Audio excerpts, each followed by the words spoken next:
Hey everyone! Hope you all are doing well. Today we're going to be reading 1 Chronicles 20, Luke 2, and Isaiah 61. Alright, let's pray before we get into the word.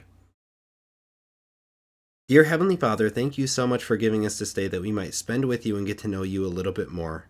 Thank you so much for all the blessings that you've poured out on us that we don't deserve and allowing us to be a part of your perfect purpose. Thank you so much for sending your Son to die for our sins that we might have this relationship with you and share in your glory and be able to dwell with you in your heavenly kingdom. Please guide us with your Holy Spirit to open up our hearts and our minds to anything that you would have us to know in your word today. Please forgive us of our sins and lead us away from temptation, that we might be more like you and glorify you in your kingdom. In Jesus' name we pray. Amen. All right, let's get started.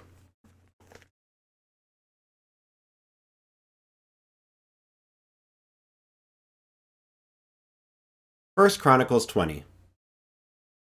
In the spring, at the time when kings go off to war, Joab led out the armed forces. He laid waste the land of the Ammonites and went to Rabbah and besieged it, but David remained in Jerusalem. Joab attacked Rabbah and left it in ruins. David took the crown from the head of their king. Its weight was found to be a talent of gold, and it was set with precious stones, and it was placed on David's head. He took a great quantity of plunder from the city and brought out the people who were there, consigning them to labor with saws and with iron picks and axes. David did this to all the Ammonite towns. Then David and his entire army returned to Jerusalem. In the course of time, war broke out with the Philistines at Gezer. At that time, Sibbecai the Hushathite killed Sippai, one of the descendants of the Rephites, and the Philistines were subjugated. In another battle with the Philistines, Elhanan, son of Jair, killed Lamai, the brother of Goliath the Gittite, who had a spear with a shaft like a weaver's rod. In still another battle which took place at Gath, there was a huge man with 6 fingers on each hand and 6 toes on each foot, 24 in all. He also was descended from Rapha. When he taunted Israel, Jonathan, son of Shimea, David's brother, killed him. These were descendants of Rapha and Gath, and they fell at the hands of David and his men. Luke 2. In those days, Caesar Augustus issued a decree that a census should be taken of the entire Roman world. This was the first census that took place while Quirinius was governor of Syria, and everyone went to their own town to register. So Joseph also went up from the town of Nazareth in Galilee to Judea, to Bethlehem the town of David, because he belonged to the house and line of David. He went there to register with Mary, who was pledged to be married to him and was expecting a child. While they were there, the time came for the baby to be born, and she gave birth to her firstborn, a son. She wrapped him in cloths and placed him in a manger, because there was no guest room available for them. And there were shepherds living out in the fields nearby, keeping watch over their flocks at night. An angel of the Lord appeared to them, and the glory of the Lord shone around them, and they were terrified. But the angel said to them, "Do not be afraid. I bring you good news that will cause great joy for all the people. Today in the town of David a Savior has been born to you. He is the Messiah, the Lord. This will be a sign to you. You will find a baby wrapped in cloths and lying in a manger." Suddenly a great company of the heavenly host appeared with the angel, praising God and saying, "Glory to God in the highest heaven, and on earth peace to those on whom his favor rests." When the angels had left them and gone into heaven, the shepherds said to one another, "Let's go to Bethlehem and see this thing that has happened, which the Lord has told us about." So they hurried off and found Mary and Joseph and the baby, who was lying in the manger. When they had seen him, they spread the word concerning what has been told them about this child, and all who heard it were amazed at what the shepherds said to them. But Mary treasured up all these things and pondered them in her heart. The shepherds returned, glorifying and praising God for all the things they had heard and seen, which were just as they had been told. On the 8th day, when it was time to circumcise the child, he was named Jesus, the name the angel had given him before he was conceived. When the time came for the purification rites required by the law of Moses, Joseph and Mary took him to Jerusalem to present him to the Lord. As it is written in the law of the Lord, every firstborn male is to be consecrated to the Lord. and to offer a sacrifice in keeping with what is said in the law of the Lord, a pair of doves or 2 young pigeons. Now there was a man in Jerusalem called Simeon, who was righteous and devout. He was waiting for the consolation of Israel, and the Holy Spirit was on him. It had been revealed to him by the Holy Spirit that he would not die before he had seen the Lord's Messiah. Moved by the Spirit, he went into the temple courts.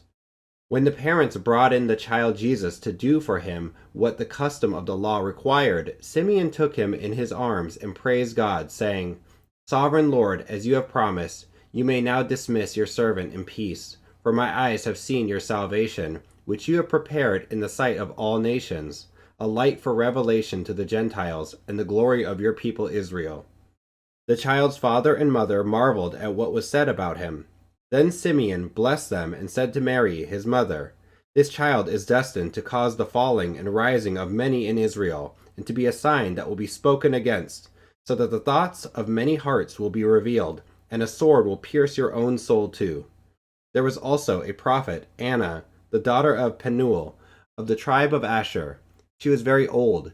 She had lived with her husband 7 years after her marriage, and then was a widow until she was 84. She never left the temple, but worshipped night and day, fasting and praying. Coming up to them at that very moment, she gave thanks to God and spoke about the child to all who were looking forward to the redemption of Jerusalem. When Joseph and Mary had done everything required by the law of the Lord, they returned to Galilee to their own town of Nazareth, and the child grew and became strong. He was filled with wisdom, and the grace of God was on him. Every year Jesus' parents went to Jerusalem for the festival of the Passover. When he was 12 years old, they went up to the festival according to the custom. After the festival was over, while his parents were returning home, the boy Jesus stayed behind in Jerusalem, but they were unaware of it. Thinking he was in their company, they traveled on for a day. Then they began looking for him among their relatives and friends. When they did not find him, they went back to Jerusalem to look for him. After 3 days they found him in the temple courts, sitting among the teachers, listening to them and asking them questions. Everyone who heard him was amazed at his understanding and his answers. When his parents saw him, they were astonished. His mother said to him, "Son, why have you treated us like this? Your father and I have been anxiously searching for you." "Why were you searching for me?" he asked. "Didn't you know I had to be in my father's house?" But they did not understand what he was saying to them. Then he went down to Nazareth with them, and was obedient to them. But his mother treasured all these things in her heart, and Jesus grew in wisdom and stature, and in favor with God and man.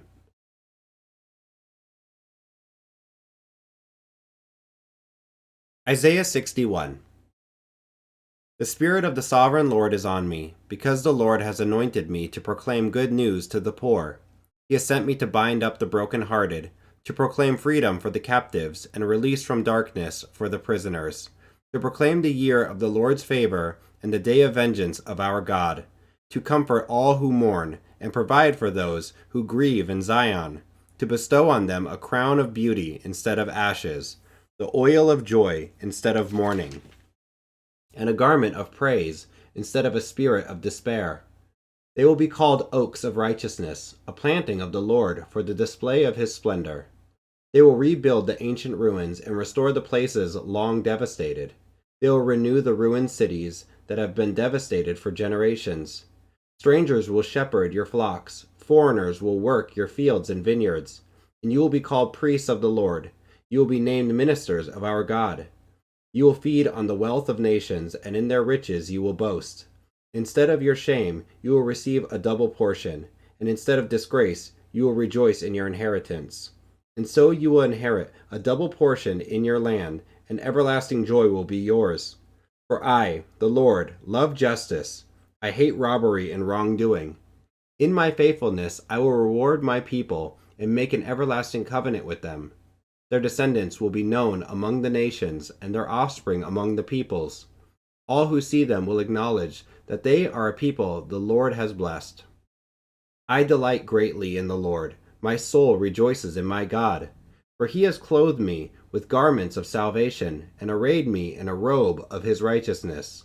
As a bridegroom adorns his head like a priest, and as a bride adorns herself with her jewels.